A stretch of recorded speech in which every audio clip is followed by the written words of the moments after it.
ಹಳ್ಳಿ ಗ್ರಾಮದಲ್ಲಿ ಒಂದು CSR ಫಂಡ್ ಮುಖಾಂತರ 32.5 ಲಕ್ಷ ರೂಪಾಯಿಗಳ ಒಂದು ಉತ್ತಮವಾದ ಶಾಲಾ ಕಟ್ಟಡವನ್ನು ಕಟ್ಟಲಿಕ್ಕೆ ನಮ್ಮ ಗ್ರಾಮದ ಎಲ್ಲ ಮುಖ್ಯಸ್ಥರು ಸೇರಿ ಶಂಕುಸ್ಥಾಪನೆಯನ್ನು ಮಾಡಿದರು. ಇವತ್ತಿನ ದಿನ ಇದರ ಉದ್ಘಾಟನೆ ಕಾರ್ಯಕ್ರಮಕ್ಕೆ ಇಲ್ಲಿ ಬಂದಿದ್ದೇನೆ. ಅದೇ ರೀತಿಯಲ್ಲಿ ಚೀರ್ನಹಳ್ಳಿ ಗ್ರಾಮದಲ್ಲಿ ಈಗ ಇದೇ ರೀತಿಯಲ್ಲಿ 32 ಲಕ್ಷ ರೂಪಾಯಿನಲ್ಲಿ ಮತ್ತು ಆ ಹಳ್ಳಿನಲ್ಲೂ ಸಹ ಶಾಲಾ ಕಟ್ಟಡಕ್ಕೆ ಗುದ್ಲಿ ಪೂಜೆ ಕಾರ್ಯಕ್ರಮ ಇಟ್ಕೊಂಡಿದ್ದೇವೆ. ಅದರ ಜೊತೆಗೆ ಕಿಲಾರದಲ್ಲಿ ಒಂದು ಬಸ್ಸಿನ ಅವಶ್ಯಕತೆ ಇದೆ ಅಂತ ಏನು ಹೇಳಿದರು. ಇವತ್ತು ಕಿಲಾರದ ಗ್ರಾಮದ ಮಕ್ಕಳ ಸುತ್ತಮುತ್ತಲ ಮಕ್ಕಳ ಶಿಕ್ಷಣಕ್ಕೋಸ್ಕರವಾಗಿ ಒಂದು CSR ಫಂಡ್ನಿಂದ ಮತ್ತೊಂದು ಬಸ್ಸಿನ ಒಂದು ವ್ಯವಸ್ಥೆಯನ್ನು ಅಲ್ಲಿಗೆ ಮಾಡ್ತಾ ಇದ್ದೇವೆ ಸರ್ಕಾರಿ ಶಾಲೆಗೆ. ಇನ್ನೂ ಹಲವಾರು ರೀತಿಯಲ್ಲಿ CSR ಫಂಡ್ ಮುಖಾಂತರ ಗ್ರಾಮಗಳಲ್ಲಿ ಎಲ್ಲಿ ವಿಶೇಷವಾಗಿ ಶಿಕ್ಷಣಕ್ಕೆ ಆದ್ಯತೆ ಕೊಡಬೇಕು ಆ ನಿಟ್ಟಿನಲ್ಲಿ ಪ್ರಥಮ ಆದ್ಯತೆಯನ್ನು ಕೊಡ್ತಕ್ಕಂಥದ್ದು.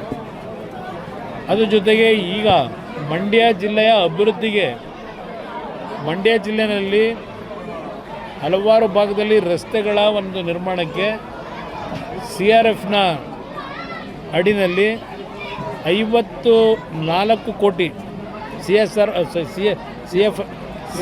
CSR ಫಂಡನ್ನು ಇವತ್ತು 54 ಕೋಟಿ ಹಣವನ್ನು ಬಿಡುಗಡೆ ಮಾಡ್ತಾ ಇದ್ದೇವೆ.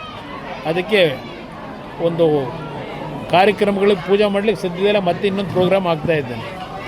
ಹೀಗೆ ಹಲವಾರು ರೀತಿಯಲ್ಲಿ ಇವತ್ತು ಮಂಡ್ಯ ಜಿಲ್ಲೆಯ ಅಭಿವೃದ್ಧಿಗೆ ನನ್ನದೇ ಆದಂಥ ರೀತಿಯಲ್ಲಿ ಕಾರ್ಯಕ್ರಮಗಳನ್ನು ತರಲಿಕ್ಕೆ ಪ್ರಯತ್ನ ಪಡ್ತಾ ಇದ್ದೀನಿ.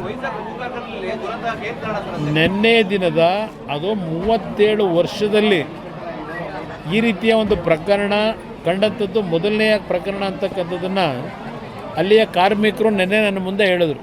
ನಾನು ನಿನ್ನೆ 4 ಕಾಲರಾದಂಥ ಘಟನೆಯನ್ನು ಸಾಯಂಕಾಲ 6:30-7 ಗಂಟೆಗೆ ನನಗೆ ಮೆಸೇಜ್ ಬಂತು. ಅದರ ಹಿನ್ನೆಲೆಯಲ್ಲಿ ಇಮ್ಮಿಡಿಯೇಟಾಗಿ ನಮ್ಮ ಅಧಿಕಾರಿಗಳಿಗೆ ಸೂಚನೆ ಕೊಟ್ಟಿದ್ದೆ. ಅದರ ಜೊತೆಗೆ ಅಲ್ಲಿ ಲೋಕಲ್ MP ಏನಿದ್ದಾರೆ ಭರತ್ ಅಂತ ಹೇಳಿ ಅವ್ರಿಗೂ ಸಹ ಇಮ್ಮಿಡಿಯೇಟಾಗಿ ಸ್ಥಳಕ್ಕೆ ಹೋಗಿ ಏನೇನಾಗಿದೆ ಅಂತಕ್ಕಂಥ ಮಾಹಿತಿಯನ್ನು ನನಗೆ ಕೊಡಬೇಕು ಅಂತಕ್ಕಂಥದ್ದು ಹೇಳಿ, ಜೊತೆಗೆ ಆಂಧ್ರ ಪ್ರದೇಶ ಸರ್ಕಾರದಿಂದ ಹೋಮ್ ಮಿನಿಸ್ಟ್ರು ಇಮ್ಮಿಡಿಯೇಟಾಗಿ ಡೆಪ್ಯೂಟ್ ಮಾಡಿದರು. ನಾನು ಅಲ್ಲಿಗೆ 10:30 ಗಂಟೆಗೆ ಹೋದೆ. ರಾತ್ರಿ ಹೋಗಿ ಎಲ್ಲ ಪ್ಲ್ಯಾಂಟನ್ನು ವೀಕ್ಷಣೆ ಮಾಡಿ, ಅದು ಆಕಸ್ಮಿಕವಾಗಿ ಆಗಿರ್ತಕ್ಕಂಥದ್ದು ಅನ್ಫಾರ್ಚುನೇಟ್ ಥಿಂಗ್. ಆ ಥರ ಆಗಲಿಕ್ಕೆ ಸಾಧ್ಯವೇ ಇಲ್ಲ. ಆದರೆ ಅದು ಏನೋ ಒಂದು ನಾವು ಎಷ್ಟೇ ಜಾಗರೂಕರಾಗಿ ಕೆಲಸ ಮಾಡಿದ್ರು ಒಂದೊಂದು ಬಾರಿ ಈ ರೀತಿಯ ಘಟನೆ ಆಗ್ತಕ್ಕಂಥದ್ದೇನಿದೆ. ನಾನು ಎಲ್ಲವನ್ನು ವಿಚಾರಿಸಿದಾಗ ಮೊದಲನೇ ಬಾರಲ್ಲಿ 37 ವರ್ಷದಿಂದ ಕೆಲಸ ಮಾಡ್ತಕ್ಕಂಥ ಕೆಲವು ಟೆಕ್ನಿಷಿಯನ್ಸ್ ಹೇಳ್ತಾ ಇದ್ರು ನನಗೆ, ಸರ್ ನಮ್ಮ ಜೀವನದಲ್ಲಿ ನಾವು 37 ವರ್ಷದಿಂದ ಇಲ್ಲಿ ಕೆಲಸ ಮಾಡ್ತಾ ಇದ್ದೇವೆ, ಇಂಥ ಘಟನೆ ಎಂದೂ ಆಗಿರಲಿಲ್ಲ ಅಂತಕ್ಕಂಥದ್ದನ್ನು ಅವರೆಲ್ಲ ನನ್ನ ಗಮನಕ್ಕೆ ತಂದರು. ನಾನು ಸತ್ಯಾಂಶವನ್ನು ತಿಳಿಬೇಕು ಅನ್ನೋ ದೃಷ್ಟಿಯಿಂದಲೇ ಈಗಾಗಲೇ ನಿನ್ನೆ ನಮ್ಮ ಇಲಾಖೆಯಿಂದ 3 ಜನ ಎಕ್ಸ್ಪರ್ಟ್ಗಳನ್ನು ನಮ್ಮ Bhilai steel plant, Rourkela steel ಪ್ಲ್ಯಾಂಟ್ನಲ್ಲಿ ಟೆಕ್ನಿಕಲಿ ಯಾರು ಕೆಲಸ ಮಾಡ್ತಾ ಇದ್ದಾರೆ ಒಂದು 3 ಜನನ ಡೆಪ್ಯೂಟಿ ಇವತ್ತು ಮಾಡಿದ್ದೇನೆ. ಇವತ್ತು ಹೋಗ್ತಾ ಇದ್ದಾರೆ ಅಲ್ಲಿ ಯಾವ ಕಾರಣಕ್ಕೆ ಇದಾಗಿದೆ, ಏನು ಸತ್ಯಾಸತ್ಯತೆ ಅಂತಕ್ಕಂಥದ್ದನ್ನು ವರದಿಯನ್ನು ಕೊಡಬೇಕು ಅಂತೇಳಿ 3 ಜನ ಎಕ್ಸ್ಪರ್ಟ್ಗಳನ್ನು ಇವತ್ತು ಒಂದು ಕಮಿಟಿ ರಚನೆ ಮಾಡಿ ಇವತ್ತು ಭೇಟಿ ಕೊಡಲಿಕ್ಕೆ ಆಗಲೇ ಸೂಚನೆ ಕೊಟ್ಟಿದ್ದೇನೆ. ಅದರ ಜೊತೆಗೆ ನಾನು ಆಸ್ಪತ್ರೆಗೆ ಹೋಗಿ ಏನು ಚಿಕಿತ್ಸೆ ನಡೀತಾಯಿದೆ ಒಂದು 6-7 ಜನಕ್ಕೆ ಅಲ್ಲೂ ಭೇಟಿ ಕೊಟ್ಟು ಯಾವ ಒಂದು ಕುಟುಂಬದಲ್ಲಿ ಈ ಅನಾಹುತದಲ್ಲಿ ಮರಣ ಹೊಂದಿದ್ದಾರೆ ಆ ಕುಟುಂಬಗಳ ಒಂದು ಮುಂದಿನ ರಕ್ಷಣೆಗೋಸ್ಕರವಾಗಿ ಸ್ಥಳದಲ್ಲೇ ತೀರ್ಮಾನಗಳನ್ನು ಮಾಡಿದ್ದೇವೆ. ಇವತ್ತು RINLನ ಪ್ಲ್ಯಾಂಟ್ನಲ್ಲಿ ಅಲ್ಲೇನು ನಮ್ಮ ಆಡಳಿತ ವರ್ಗ ಇದೆ ಸೂಚನೆ ಕೊಟ್ಟಿದ್ದೇನೆ. ಆ ಸೂಚನೆಯ ಪ್ರಕಾರ ರೆಗ್ಯುಲರ್ ಎಂಪ್ಲಾಯೀಸ್ ಏನಿದ್ದಾರೆ ಮತ್ತು 2 ನಮ್ಮ ಔಟ್ಸೋರ್ಸಸ್ಸಿಂದ ಕೆಲಸ ಮಾಡ್ತಿದ್ದವರು ಮರಣ ಹೊಂದಿದ್ದಾರೆ, ಅವ್ರಿಗೂ ಒಳಗೊಂಡಂತೆ ರೆಗ್ಯುಲರ್ ಎಂಪ್ಲಾಯೀಸ್ಗೆ ನಾವು ಏನು ಅವರಿಗೆ ಕಾಂಪನ್ಸೇಷನ್ ಕೊಡ್ತಾ ಇದ್ದೇವೆ ಅದೇ ಕಾಂಪನ್ಸೇಷನ್ನ ಔಟ್ಸೋರ್ಸಸ್ನಲ್ಲಿ ಕೆಲಸ ಮಾಡ್ತಾ ಇರತಕ್ಕಂಥವ್ರಿಗೂ ಕೊಡಬೇಕು ಅಂತ ಸೂಚನೆ ಕೊಟ್ಟು ಇವತ್ತು ಒಂದೊಂದು ಕುಟುಂಬಕ್ಕೆ ಬಹುಶಃ 1.25 ಕೋಟಿಯಿಂದ 1.5 ಕೋಟಿ ಹಣ ದೊರಕ್ತಾ ಇದೆ. ಆ ರೀತಿಯ ನಿನ್ನೆ ತೀರ್ಮಾನ ಮಾಡಿದ್ದೇನೆ ಸ್ಥಳದಲ್ಲಿ. ಅದರ ಜೊತೆಗೆ PM ಅವರ ರಿಲೀಫ್ ಫಂಡಿಂದ ವಿಷಯ ಗೊತ್ತಾದ ತಕ್ಷಣ ಅವರು ಸಹ 2 ಲಕ್ಷ ಒಂದೊಂದು ಕುಟುಂಬಕ್ಕೆ ಪರಿಹಾರವನ್ನು ಘೋಷಣೆ ಮಾಡಿದ್ದಾರೆ. ಆಸ್ಪತ್ರೆಯಲ್ಲಿರ್ತಕ್ಕಂಥವರಿಗೆ ಚಿಕಿತ್ಸೆಗೆ 50,000 ರೂಪಾಯಿ ಅವ್ರ ಕಡೆಯಿಂದಲೂ ಕೊಟ್ಟಿದ್ದಾರೆ. ನಾವು ನಮ್ಮ ಅಧಿಕಾರಿಗಳಿಗೆ ಹೇಳಿದ್ದೇನೆ, ಆಸ್ಪತ್ರೆಯ ಸಂಪೂರ್ಣ ಖರ್ಚು ವೆಚ್ಚವನ್ನು ನಮ್ಮ ಇಲಾಖೆಯಿಂದ ಭರಿಸ್ತಾ ಇದ್ದೇವೆ. ಅದರ ಜೊತೆಗೆ ಆ ಒಂದು ಕಾರ್ಖಾನೆಯಲ್ಲಿ ಕೆಲಸ ಮಾಡ್ತಾ ಇದ್ದಂಥವ್ರು ಏನಿದ್ದಾರೆ ಅವರ ಕುಟುಂಬಗಳಿಗೆ ಆ ಕಾರ್ಖಾನೆಯ ನಮ್ಮ ಟೌನ್ಶಿಪ್ ಏನಿದೆ ಅಲ್ಲಿ ಅವರಿಗೆ ಒಂದು ಮನೆಯನ್ನು ಪರ್ಮನೆಂಟಾಗಿ ಕೊಡ್ತಕ್ಕಂಥ ನಿರ್ಧಾರ ಮಾಡಿದ್ದೇನೆ. ಅದರ ಜೊತೆಗೆ ಆ ಕುಟುಂಬದಲ್ಲಿ ಒಬ್ಬರಿಗೆ, ಅದು ಔಟ್ಸೋರ್ಸಸಿಂದ ಕೆಲಸ ಮಾಡ್ತಿದ್ದವರ ಕುಟುಂಬ ಇರ್ಬೋದು, ರೆಗ್ಯುಲರ್ ಎಂಪ್ಲಾಯೀಸ್ ಇರ್ಬೋದು, ಆ ಕುಟುಂಬಗಳಿಗೂ ಒಂದು ಉದ್ಯೋಗವನ್ನು ಕೊಡ್ತಕ್ಕಂಥದ್ದಕ್ಕೂ ಆದೇಶ ಮಾಡಿದ್ದೇನೆ. ಮತ್ತು ಅವರ ಮಕ್ಕಳಿಗೆ ಶಿಕ್ಷಣಕ್ಕೆ ಸಂಪೂರ್ಣವಾಗಿ ಜವಾಬ್ದಾರಿ ನಮ್ಮ RINL ಸಂಸ್ಥೆನೇ ತೆಗೆದುಕೋಬೇಕು ಅಂತಕ್ಕಂಥದ್ದು ಮತ್ತೊಂದು ತೀರ್ಮಾನ ಮಾಡಿದ್ದೇನೆ. ಅಂದ ಅಲ್ಲಿ ತಕ್ಷಣಕ್ಕೆ ಆ ಕುಟುಂಬಕ್ಕೆ ನಾವು ಜೀವ ವಾಪಸ್ ತರಲಿಕ್ಕಾಗದೇ ಇದ್ದರೂ ಆ ಕುಟುಂಬಗಳ ಒಂದು ಬದುಕಿಗೆ ಬಹುಶಃ ಪ್ರಥಮ ಬಾರಿಗೆ ಈ ರೀತಿಯ ಒಂದು ಪರಿಹಾರವನ್ನು ಇವತ್ತು ತೆಗೆದುಕೊಂಡಿರ್ತಕ್ಕಂಥದ್ದು ಇಷ್ಟು ದೊಡ್ಡ ಮಟ್ಟದಲ್ಲಿ ಈ ಒಂದು ಪ್ರಕರಣದಲ್ಲಿ ಅಂತಕ್ಕಂಥದ್ದನ್ನು ನಿಮ್ಗೆ ಗಮನಕ್ಕೆ ತರ್ತಾ ಇದ್ದೇನೆ. ನಾನು ಹೋಗಿ ಎಲ್ಲ ಅವ್ರ ಜೊತೆ ಚರ್ಚೆ ಆದ ನಂತರ ಅವರಲ್ಲಿದ್ದಂಥ ಆತಂಕಗಳನ್ನು ಇವತ್ತು ಸಂಪೂರ್ಣವಾಗಿ ಸ್ವಲ್ಪ ಧೈರ್ಯ ತುಂಬಿದ್ದೇನೆ. ಅಲ್ಲಿ ಕೆಲಸ ಮಾಡ್ತಕ್ಕಂಥ ಎಂಪ್ಲಾಯೀಸ್ಗೆ ಹೇಳಿದ್ದೇನೆ, ನಿಮ್ಮ ಜೊತೆಯಲ್ಲಿ ನಾವು ಇದ್ದೇವೆ, ಯಾರೂ ಹೊಂದ್ಕೊಳ್ಳೋದು ಬೇಕಾಗಿಲ್ಲ, ತಪ್ಪು ಮಾಹಿತಿಗಳನ್ನು ಕೊಡಬಾರ್ದು ಅಂತಕ್ಕಂಥದ್ದನ್ನು ಹೇಳಿದ್ದೇವೆ. ಅದರಿಂದ ನಿನ್ನೆ ನಾನು ತಕ್ಷಣ ಹೋಗಿ ಅಲ್ಲಿ ಎಲ್ಲ ರೀತಿಯ ವ್ಯವಸ್ಥೆಗಳನ್ನು ಮಾಡಿ ಬೆಳಗಿನ ಜಾವ 3:15 ಗಂಟೆಗೆ ಬೆಂಗಳೂರಿಗೆ ವಾಪಸ್ ಬಂದು ಈಗ ಮಂಡ್ಯಕ್ಕೆ ಬಂದಿದ್ದೆ. ಯಾತಕ್ಕೆ ಈಗ ಕಾಂಗ್ರೆಸ್ನವ್ರಿಗೆ ಅನುಕಂಪ ಬಂದಿದೆ, ಈಗ ಬಂದಿದೆ ದೇವೇಗೌಡರ ಬಗ್ಗೆ ಯಾವ್ಯಾವ ಥರ ನಡೆಸ್ಕೊಂಡಿದ್ದಾರೆ ಅವರ 70 ವರ್ಷದ ರಾಜಕೀಯ ಜೀವನದಲ್ಲಿ ದೇವೇಗೌಡರನ್ನ ಎಲ್ಲ ನಮಗೆ ಗೊತ್ತಿರ್ತಕ್ಕಂಥದ್ದು. ನಾನು ಅದರ ಬಗ್ಗೆ ಚರ್ಚೆ ಮಾಡಲಿಕ್ಕೆ ಹೋಗಲ್ಲ. ಇವತ್ತು ಅವರಿಗೆ ಅವರ ಉದ್ದೇಶ ದೇವೇಗೌಡರ ಬಗ್ಗೆ ಅನುಕಂಪ ತೋರಿಸಿರೋದು. ಇವತ್ತು ಯಾವೊಂದು BJP JDSನ ಮೈತ್ರಿ ಇದೆ, ಈ ಮೈತ್ರಿ ಅವರಿಗೆ ಎಲ್ಲ ಒಂದು ಕಡೆ ಅಳಕಿದೆ. ಮುಂದಿನ ಚುನಾವಣೆ ಏನಾಗುತ್ತೆ ಅಂತಕ್ಕಂಥದ್ದು ಗೊತ್ತಿದೆ ಅವರಿಗೆ. ಆ ಹಿನ್ನೆಲೆಯಲ್ಲಿ ಈ ಮೈತ್ರಿಯಲ್ಲಿ ಬಿರುಕು ತರಬೇಕು ಅನ್ನೋದು ಒಂದು ದೃಷ್ಟಿ ಇಟ್ಕೊಂಡಿದ್ದಾರೆ. ಈಗ ಅರ್ಜಿ ನಾವು ಹಾಕಿದ್ದೀವ, ದೇವೇಗೌಡರನ್ನು ಕೊಡಿ ಅಂತ ಕೇಳಿದ್ದಾರಾ? ಅದು ಯಾವುದೋ ನಮಗೆ ಸಂಬಂಧ ಇಲ್ಲದೆ ಇರೋದು. ಅವ್ರ ಪಕ್ಷದ 60 ಜನ ಶಾಸಕರಿದ್ದಾರೆ. ನಾವು ಕೊಡಿ ಅಂತ ಕೇಳಿದರೆ ಸಾರ್ವಜನಿಕವಾಗಿ ಯಾವ ರೀತಿ ದೇವೇಗೌಡರ ಬಗ್ಗೆ ಪ್ರತಿಕ್ರಿಯೆ ಬರ್ಬೋದು. ಇವತ್ತು ಕೆಲವರು ಚರ್ಚೆ ಮಾಡ್ಬೋದು, ಅಯ್ಯೋ ದೇವೇಗೌಡರು ಇದ್ದಿದ್ದರೆ ಅಲ್ಲಿ ಧ್ವನಿ ಎತ್ತವರು ಅಂತೇಳಿ, ಅದು ಬೇರೆ ವಿಷಯ. ಅವರು ಅಧಿಕಾರದಲ್ಲಿ ಇರಲಿ ಇಲ್ಲದೆ ಹೋಗಲಿ, ಧ್ವನಿ ಎತ್ತಿರ್ತಕ್ಕಂಥದ್ದು ಹಲವಾರು ಉದಾಹರಣೆ ಕೊಡಬಲ್ಲೆ. ಇವತ್ತು ಒಂದು ಉದಾಹರಣೆ ಕೊಡ್ತೀನಿ ನಿಮಗೆ. 1989 2 ಕಡೆ ದೇವೇಗೌಡರು ಸೋತರು. ಅವ್ರ ಪಕ್ಷಕ್ಕೆ ಬಂದಿದ್ದು ಕೇವಲ 2 ಸೀಟು. ಆ ಸಂದರ್ಭದಲ್ಲಿ ಅವತ್ತಿನ ಕಾಂಗ್ರೆಸ್ ಸರ್ಕಾರ ಇಲ್ಲಿ ತೆಗೆದುಕೊಂಡಂಥ ನಿರ್ಧಾರ, ನಮ್ಮ ಕಾವೇರಿ ಜಲಾನಯನದ ನೀರನ್ನು ನಾವು ಉಪಯೋಗ ಮಾಡ್ತಕ್ಕಂಥದ್ರಲ್ಲಿ ತಮಿಳುನಾಡಿಗೂ ನಮಗೂ ಏನು ಘರ್ಷಣೆ ಇತ್ತು. 89ರಲ್ಲಿ ಅವತ್ತಿನ ನಮ್ಮ ರಾಜ್ಯ ಸರ್ಕಾರ ಉದ್ದಟತನ ಏನು ತೋರಿಸಿದ್ರು, ಪ್ರಥಮವಾಗಿ ಟ್ರಿಬ್ಯುನಲ್ ರಚನೆ ಆದಂಥದ್ದು ಅವರ ನಡವಳಿಕೆಯಿಂದ. ಆಗ ಹಲವಾರು ರೀತಿಯಲ್ಲಿ ತಮಿಳುನಾಡಿನಲ್ಲಿ ಏನು ಒಂದು ಅವ್ರಿಗೆ ಬೇಕಾದಂಥ ರೀತಿಯಲ್ಲಿ ಒಂದು ನೀರನ್ನು ಬಳಕೆ ಮಾಡ್ಕೊಳ್ಳಿಕ್ಕೆ ಹೊರಟರು. ನಿಮಗೆ ಒಂದು ನೆನಪಿಸ್ತೀನಿ, ಇವತ್ತು 2 ಕಡೆ ಸೋತಂಥ ದೇವೇಗೌಡರು ಮತ್ತು 2 ಸೀಟ್ ಗೆದ್ದಂಥ ಪಕ್ಷ. ಆ ಸಂದರ್ಭದಲ್ಲಿ ಇಲ್ಲಿ ಬಹುಶಃ ನಮ್ಮ ಜೊತೆಲಿ ಇಲ್ಲ, ನಮ್ಮ ಯಾರಪ್ಪ ನಮ್ಮ ಲೀಡ್ರ್ ಇದ್ನಲ್ಲ, ಅಲ್ಲ ನಾನು ಬಂದಲ್ಲ ಮೈಸೂರು ಆಫೀಸಿಂದ ದುಡ್ಡು ತಗೊಂಬಂದಲ್ಲಪ್ಪ ಲಾರಿ ಕೊಡೋಕ್ಕೆ ಬಸ್ಗಳಿಗೆ, ಶಿವಾನಂದ್ ನಮ್ಮ ಬುದ್ನೂರು, ಅವರ ಮನೆಯಲ್ಲಿ ದೇವೇಗೌಡರು ಒಂದು ಮೀಟಿಂಗ್ ಕರೆದು ಅವತ್ತಿನ ಒಂದು ಸಂದರ್ಭದಲ್ಲಿ ನಮ್ಮ ಜನಕ್ಕೆ ಆಗ್ತಿರ್ತಕ್ಕಂಥ ಅನ್ಯಾಯಕ್ಕೆ ಅವ್ರು ಏನು ಯಾವುದೇ ಜನ ಸೋಲಿಸಿದ್ರು ಜನಗಳ ಪರವಾಗಿ ಧ್ವನಿ ಎತ್ತಿದ್ರು. ಮೈಸೂರಿನಲ್ಲಿ ಮೈದಾನದಲ್ಲಿ, ಮಹಾರಾಜ ಮೈದಾನದಲ್ಲಿ 2 ಲಕ್ಷ ಜನ ಸೇರಿಸಿ ಒಂದು ಸಭೆ ಆಯಿತು. ಅದು ದೇವೇಗೌಡರ ಬಂದಂಥ ಬದುಕು. ಅವರು ಅಧಿಕಾರಕ್ಕೋಸ್ಕರವಾಗಿ ಇನ್ನೊಬ್ಬರ ಮನೆ ಮುಂದೆ ಹೋದವರಲ್ಲ.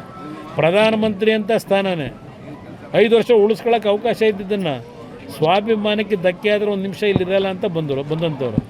ಈಗ ರಾಜ್ಯಸಭಾ ಸೀಟಿಂದ ಅವ್ರ ಶಕ್ತಿ ಅವರು ಹೋರಾಟ ಮಾಡಬೇಕಾ? ಅವ್ರಿಗೆ ಬೇಕಾಗಿರೋದು ಭಗವಂತ ಕೂಡ ಆರೋಗ್ಯ. ಯಾರು ಕೊಟ್ಟಿದ್ರು? ಎಲ್ಲಿ ಕೊಟ್ಟಿದ್ರು? 1 ನಿಮಿಷ. ಕಾಂಗ್ರೆಸ್ಗೆ ಇನ್ನೊಂದು ಕ್ಯಾಂಡಿಡೇಟ್ ಆಗ ನಂಬರ್ ಎಲ್ಲಿತ್ತವತ್ತು? ಅವತ್ತಿನ ದಿನ ನಮ್ಮ ಸರ್ಕಾರ ಹೋಗಿತ್ತು, ದೇವೇಗೌಡರನ್ನು ಸೋಲಿಸಿದ್ರು 19ರಲ್ಲಿ ತುಮಕೂರಿನಲ್ಲಿ ನಿಲ್ಲಿಸಿ. ಆ ಸಂದರ್ಭದಲ್ಲಿ 4 ರಾಜ್ಯಸಭಾ ಸ್ಥಾನಕ್ಕೇನು ಚುನಾವಣೆ ಆಯಿತು, ಅವತ್ತು ಬಿ ಜೆ ಪಿನಲ್ಲೂ ಇನ್ನೊಂದು ಅಭ್ಯರ್ಥಿಗೆ ನಂಬರ್ ಇರಲಿಲ್ಲ, ಕಾಂಗ್ರೆಸ್ನಲ್ಲೂ ನಂಬರ್ ಇರಲಿಲ್ಲ, ಅಲ್ಲಿ ಇನ್ನೊಬ್ಬ ಅಭ್ಯರ್ಥಿ ನಿಲ್ಲ ಪ್ರಶ್ನೆನೇ ಇರಲಿಲ್ಲ. ಇದೇ ಯಡಿಯೂರಪ್ಪನವರು ಅವ್ರ ಮುಖ್ಯಮಂತ್ರಿ ಏನಾಗಿದ್ದರು, ನಾನು ಅಧಿಕಾರ ಹೇಳಿದ್ರು, ಅವರೇ ಫೋನ್ ಮಾಡಿ ನನಗೆ ಹೇಳಿದ್ರು, ನೋಡಿ ನಾವು ಅಭ್ಯರ್ಥಿ ಆಗ್ತಾಯಿಲ್ಲ ಬಿ ಜೆ ಪಿಯಿಂದ, ದೊಡ್ಡವ್ರಿಗೆ ಈ ಥರ ಏನಾಗಿದೆ ತುಮಕೂರಿನಲ್ಲಿ, ಅವ್ರು ರಾಜ್ಯಸಭಾದಲ್ಲಿ ಇದ್ದರೂ ಒಳ್ಳೆಯದು ಅಂತ ಹೇಳಿ ನಾವು ಅಭ್ಯರ್ಥಿ ಆಗ್ತಿಲ್ಲ, ನೀವು ಚುನಾವಣೆ ನಿಲ್ಲಿಸ್ಕೊಳ್ಳಿ ಅಂತಕ್ಕಂಥದ್ದನ್ನು ಅವರೂ ಹೇಳಿದ್ರು. ದೇವೇಗೌಡರಾಗ ಒಪ್ಪಿರಲಿಲ್ಲ, ನಾನೇ ದೇವೇಗೌಡರಿಗೆ ಬಲವಂತವಾಗಿ ನೀವು ಅಲ್ಲಿರಬೇಕು ಅಂತ ಹೇಳಿ ಅವತ್ತಿನ ಪರಿಸ್ಥಿತಿನಲ್ಲಿ ಅವ್ರಿಗೇನು ಅವಕಾಶ ಇತ್ತು, ಆ ಅವಕಾಶ ಅವತ್ತು ಬಂದಿದೆಯೇ ಹೊರತು ಇವ್ರು ಬೆಂಬಲ ಕೊಟ್ಟು ಬಂದಂಥದ್ದಲ್ಲ. ಅದು ಯಾವ ಥರ ಅಯ್ಯೋ ರಾಮನ, ಈಗ ಒಕ್ಕಲಿಗರು ಮುಖ್ಯಮಂತ್ರಿನ ಇದ್ದಾಗ ರಾಜ್ಯಸಭಾ ತಗೊಂಡು ಏನು ಮಾಡ್ತೀರಿ? ಪಾಪ ಒಕ್ಕಲಿಗರು ಮುಖ್ಯಮಂತ್ರಿನೇ ಇದ್ದಾರೆ, ಎಲ್ಲಿಂದ ನ್ಯಾಯ ಆಯ್ತದೆ? ಪಾಪ ಅವ್ರು ಉಳ್ಸೋಕ್ಕೆ ಅಲ್ವ ಮಾಡಿರೋದು. ಈಗ ಇನ್ನೊಂದು 2 ತಿಂಗಳು ನೋಡೋಣ ಸುಮ್ಮನೆ. ಮುಖ್ಯಮಂತ್ರಿ ಆಗಿರೋದು ನಿಮ್ಮನೆ ಸೂಕ್ತ ಅನ್ನುವಂಥ ಎಲ್ಲ ಅವೆಲ್ಲ ಯಾವುದಕ್ಕೂ ನಾನು ಚರ್ಚೆ ಮಾಡಲ್ಲ ಬ್ರದರ್, ಜನ ತೀರ್ಮಾನ ಮಾಡ್ತಾರೆ. ಗೇಮ್ ಪ್ಲ್ಯಾನ್ ಏನಿಲ್ಲ ಬ್ರದರ್, ಇಲ್ಲಿ ಅವರು 2 ಓಟು ನಾವು 2 ಓಟು ಇಲ್ಲಿರ್ತಕ್ಕಂಥದ್ದು. ಬಟ್ ಅವ್ರ ಅಧಿಕಾರ ಇದೆ, ಮನಿ ಪವರ್ ಇದೆ, ಮಸಲ್ ಪವರ್ ಇದೆ, ಅವರು ನಮಗಿಂತ ಮೇಲಿದ್ದಾರೆ, ನಾನು ಅದರಲ್ಲಿ ಇಲ್ಲ ಅಂತ ಹೇಳಲ್ಲ. ಆದರೆ ನಾವು 18 ಶಾಸಕರಿದ್ದಾಗ ನಮ್ಮ ಶಕ್ತಿನೂ ನಾವು ಒಗ್ಗಟ್ಟಾಗಿದ್ದೇವೆ ಅಂತಕ್ಕಂಥದ್ದು ಒಂದು ಕಡೆ ತೋರಿಸ್ಕೊಳ್ಳೋದು ಪ್ರಥಮವಾಗಿ, ನಮ್ಮಲ್ಲೆಲ್ಲ ಒಂದು ಒಗ್ಗಟ್ಟಿದೆ ಅಂತಕ್ಕಂಥದ್ದು. ಅದರ ಜೊತೆಗೆ ಬಿ ಜೆ ಪಿಯ ಸ್ನೇಹಿತರುಗಳು ಈಗಾಗಲೇ ಹೇಳಿದ್ದಾರೆ, ಬಿ ಜೆ ಪಿ ಪಕ್ಷದಲ್ಲಿ 6 ರಿಂದ 7 ಓಟು ಸರ್ಪ್ಲೇಸ್ ಇದೆ, ಅದು ನಮಗೆ ಕೊಡ್ತಕ್ಕಂಥ ನಿರ್ಧಾರ ಮಾಡಿದ್ದಾರೆ. ಅದರ ಜೊತೆಗೆ ನಮ್ಮ ಯತ್ನಾಳಿದ್ದಾರೆ, ಅವ್ರದ್ದೊಂದು ಓಟಿದೆ, ಅವ್ರನ್ನ ಉಚ್ಚಾಟನೆ ಮಾಡಿದರು, ಅವ್ರಿಗೂ ಮನವಿ ಮಾಡ್ತಾ ಇದ್ದೇವೆ. ಅದರಿಂದ ಒಂದು ಕ್ಲೋಸ್ ಫೈಟ್ ಇದೆ.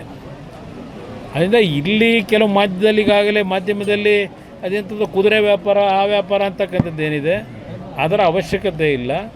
ಯಾವುದೇ ವ್ಯಾಪಾರ ಮಾಡದೆ ಹಲವಾರು ರೀತಿಯಲ್ಲಿ ಈಗಿನ ರಾಜ್ಯದ ರಾಜಕಾರಣದ ಬೆಳವಣಿಗೆ ಏನಿದೆ ಅದರ ಹಿನ್ನೆಲೆಯಲ್ಲಿ ಹಲವಾರು ರೀತಿಯ ಗೊಂದಲಗಳೇನಿದೆ, ಅದು ಯಾವ ಕಡೆ ಬೇಕಾದರೂ ಆ ತಕ್ಕಡಿ ಇವತ್ತು ಬಲ ಬರ್ತಕ್ಕಂಥ ವಾತಾವರಣ ಇದೆ. ನೋಡೋಣಂತೆ. ನಿಮ್ಮ ಸಂಪರ್ಕ ಮಾಡಿದ್ದಾರೆ? ನಾನು ಕಾಂಗ್ರೆಸ್ನ ಯಾರನ್ನೂ ಸಂಪರ್ಕ ಮಾಡಿಲ್ಲ, ಇದೆಲ್ಲ ಮಾಧ್ಯಮದಲ್ಲಿ ಬರ್ತಾ ಇರ್ತಕ್ಕಂಥ ಸುದ್ದಿಗಳು. ನಾನು ಯಾವುದೇ ಕಾಂಗ್ರೆಸ್ ನಾಯಕರನ್ನ ಭೇಟಿ ಮಾಡ್ತಕ್ಕಂಥದ್ದಕ್ಕೆ ಹೋಗಿಲ್ಲ. ನಾನು ಏನು ಸಲಹೆ ಕೊಡಲಿ? ಈಗ ಅವರೇ ತುಮಕೂರಿನಲ್ಲಿ ಭಾಷಣ ಮಾಡಿದ್ರು, ಕುಮಾರಸ್ವಾಮಿ 2 ಬಾರಿ ಮುಖ್ಯಮಂತ್ರಿಯಾಗಿ ಏನು ಕಿತ್ತಾಕಿದ್ದಾರೆ ಅಂತ, ಅದೇನೋ ಪದ ಬಳಸಿದರು, ಏನು ಹರಿದವ್ರೆ ಅಂತ. 2 ಬಾರಿ ಮುಖ್ಯಮಂತ್ರಿಯಾಗಿ ಹೊರದಿರೋದು ಏನು ಅಂತ ಅಂದರು. ಯಾಕೆಂದರೆ ಎಲ್ಲದಕ್ಕೂ ಸಾಕ್ಷಿ ಗುಡ್ಡೆ ಕೇಳ್ತಾರೆ. ಈಗ ಸಾಕ್ಷಿ ಗುಡ್ಡೆ ನಿರ್ಮಾಣ ಮಾಡ್ತಾರಂತೀಗ. ನಾನು ಸಲಹೆ ಕೊಡೋದೇನೈತೆ, ನಾನು ಏನು ಕಿತ್ತ ಇಲ್ವಲ್ಲ, ಅರಿಯೋ ಕೆಲಸ ಮಾಡಿಲ್ವಲ್ಲ. ನನ್ನ ಹತ್ರ ಬಂದು ಸಲಹೆ ಏನು ತಗೋತಾರೆ? ಫೋಟೋ ಬೇಕು, ಫೋಟೋ ಪತ್ರಿಕೆಯಲ್ಲಿ ಬರಬೇಕು, ನಾನು ನೋಡಿ ಯಾವ ಥರ ಹೋಗಿದ್ದೇನೆ ಅಂತ ಹೇಳ್ಕೋಬೇಕು. ಒಂದು ಗಾದೆ ಮಾತಿದೆ, ಹಿರಿಕರು ನಮ್ಮ ಪೂರ್ವಿಕರು ಒಂದು ಗಾದೆ ಮಾತಿಟ್ಟಿದ್ದಾರೆ, ಅತಿ ವಿನಯಂ ಧೂರ್ತ ಲಕ್ಷಣಂ ಅಂತ. ದೇವೇಗೌಡರು ಅದೇ ಫೋಟೋಗೆ ಸರ್ ಮುಂದೆ ಮೈತ್ರಿ ಸರ್ಕಾರ ಬರುತ್ತೆ ಅಂತ, ಆ ಸರ್ಕಾರದ ನೀವು ಸಿಎಂ ಸರ್ ಅಂತ. ನನಗೆ ಸಿಎಂ ಆಗಬೇಕು ಅನ್ನೋದಕ್ಕಿಂತ ಹೆಚ್ಚಾಗಿ ನನ್ನ ಜನನ ಉಳಿಸ್ಬೇಕು, ಆ ಒಂದು ಶಕ್ತಿ ಇವತ್ತು ಮೈತ್ರಿ ಸರ್ಕಾರಕ್ಕೆ ಬರಬೇಕು. ಅದು ನನ್ನ ಮೊದಲನೇ ಆದ್ಯತೆ. ಸರ್, ಈಗ JDS ಕಾರ್ಯಕರ್ತರುಗಳಿಗೆ ನನ್ನ ಮನೆ ಬಾಗಿಲು ಯಾವಾಗಲೂ ತೆಗೆದಿರುತ್ತೆ ಅಂತ ಹೇಳಿ DK ಹೇಳಿದ್ರು. ಅವರ 50 ವರ್ಷದಿಂದ ತೆಗೆದೇ ಇಟ್ಟವ್ರೆ ಬಾಗಿಲು. ನೀವು ಹೆಂಗೆ ಬೇಕು ನೀವು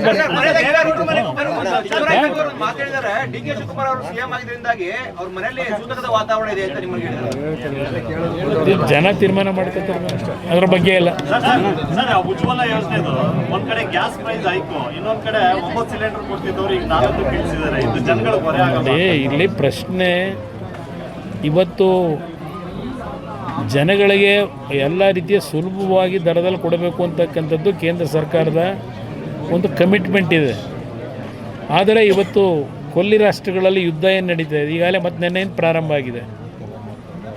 ಅದರ ಅನಿವಾರ್ಯತೆ ಇವತ್ತು ಆ ಪರಿಸ್ಥಿತಿಯಿಂದ ಇವತ್ತು ಕೆಲವು ವಸ್ತುಗಳ ಬೆಲೆ ಏರಿಕೆ ಅನಿವಾರ್ಯವಾಗಿ ಮಾಡಬೇಕು. ಅದು ಬೇರೆ ದೇಶಗಳಿಂದ ನಾವು ರಫ್ತೇನು ಮಾಡ್ಕೊತಾ ಇದ್ದೇವೆ, ಆಮದೇನು ಮಾಡ್ಕೊತಾ ಇದ್ದೇವೆ.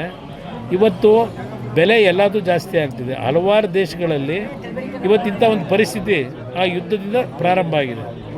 ಇವತ್ತು ಕಾಂಗ್ರೆಸ್ನವ್ರು ಇದ್ದಿದ್ರೆ ಏನು ಮಾಡ್ತಿದ್ರು, ಟೀಕೆ ಮಾಡೋರು. ಇವರಿದ್ರೆ ಏನು ಮಾಡೋದು? ಈಗ ಈ ಸರ್ಕಾರ ಕಳೆದ 3 ವರ್ಷದಲ್ಲಿ ಯಾವ್ಯಾವುದಕ್ಕೆ ಎಷ್ಟೆಷ್ಟು ಬೆಲೆ ಏರಿಕೆ ಮಾಡ್ಕೊಂಬಂದ್ರೆ ಯಾಕೆ ಏರಿಸಿದ್ರು ಬೆಲೆ? ಏನು ಮಾಡಿರೋ ಸರ್ಕಾರ? ಅವ್ರಿಗೆ ಯಾವ ನೈತಿಕತೆ ಇದೆ ಹೇಳೋದಕ್ಕೆ? ಕೇಂದ್ರ ಸರ್ಕಾರ ಈ ವೆಹಿಕಲ್ಗಳಿಗೆ ಪ್ರೋತ್ಸಾಹ ಕೊಡ್ತದೆ, ರಾಜ್ಯ ಸರ್ಕಾರ ತೆರಿಗೆ ಜಾಸ್ತಿ ಮಾಡ್ತದೆ ಈ ವೆಹಿಕಲ್. ಅದನ್ನೇ ಹೇಳ್ತಾ ಇರೋದು. ಅದು ಅವ್ರು ಹೇಳಲ್ಲ, ಇದನ್ನು ಮಾತ್ರ ಹೇಳ್ತಾರೆ.